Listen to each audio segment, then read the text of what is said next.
I never thought the woman I loved the most would be the reason I discovered just how dark love can get. My name's Alex, and this is the story of how my passion turned into payback. If you've ever been betrayed by someone, you're going to feel this one. And hey, before I dive in, if you love stories about love, betrayal, and sweet revenge, hit that subscribe button. I promise you won't regret it. Alright, here's how it all started. I met Sarah on the subway one rainy Thursday evening. I was sitting there, headphones in, watching the rain on the window, and she walked in, completely soaked, trying to shake water off her jacket.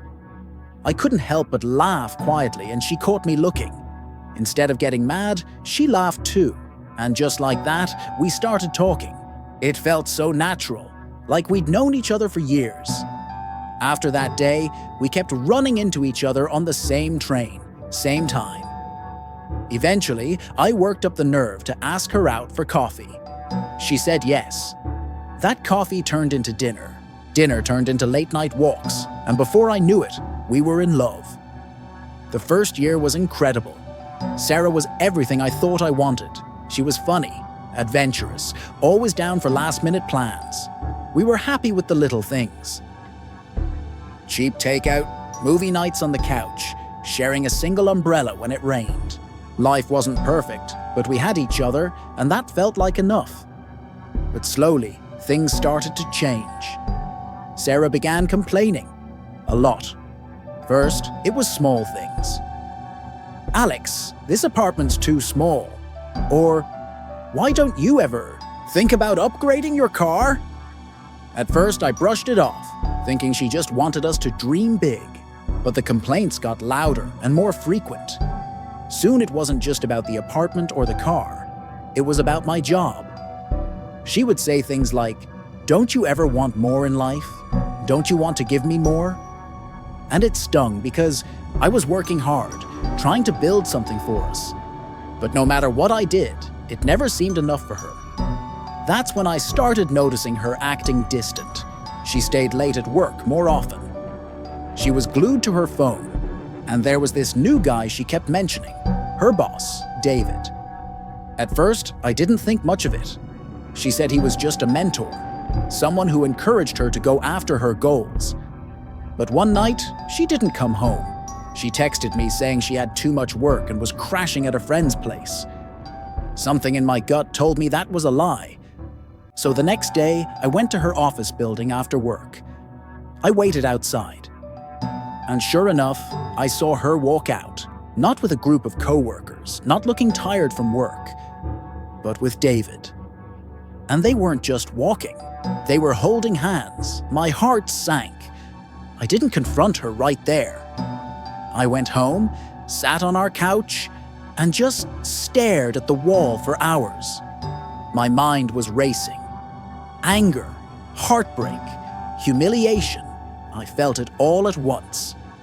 When she finally came home, I asked her straight up, "Are you sleeping with him?" She froze. And in that moment of silence, I had my answer. Eventually, she admitted it. She said David treated her to nice things. Expensive dinners, weekend trips, things I couldn't afford yet. She told me she deserved more, and that maybe I'd understand if I worked harder. That was the moment something inside me broke. I didn't scream. I didn't throw anything. I just got quiet. And if you've ever been truly hurt, you know that kind of silence is dangerous. I didn't leave her that night. I acted like everything was fine. But inside, I was already planning my next move. Because Sarah wasn't just going to break my heart and walk away with her boss like nothing happened. Here's what I did. I started saving screenshots. Every text, every message she accidentally left open. I made sure I had proof of what she'd done. And then I started working on myself. I hit the gym. I took extra shifts at work. I focused on me, not her. And slowly, I started posting pictures of my progress. At first, she didn't notice, but then the comments started coming in. Friends were noticing the change. People were telling me I looked good. And that's when Sarah started acting jealous. She started texting me more, asking where I was, who I was with. The tables had turned. Finally, I decided it was time for my revenge. I invited her out to dinner, at the very same restaurant where I knew David liked to take her. She showed up looking like she had something to prove. I could see in her eyes she thought I was there to beg for her back. Instead, I laid it all out. I told her I knew everything, showed her the proof, and told her exactly what she threw away. Then I stood up, smiled, and wished her the best of luck with David, loud enough for the entire restaurant to hear.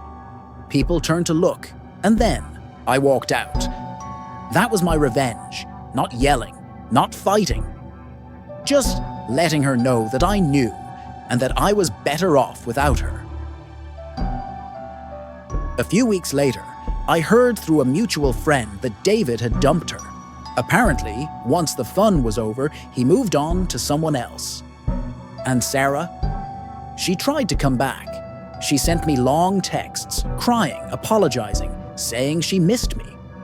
But I didn't respond, because by then, I had learned the hardest but most powerful lesson of my life. Sometimes, the best revenge is simply moving on and living better than ever. You see, Sarah thought money could replace love. She thought a nicer apartment, a fancier car, and expensive gifts could fill the gap. But money and love are two separate things. And when the money was gone, she realized what she had lost. Real love, loyalty, and someone who would have built a future with her brick by brick. It took everything in me not to reply.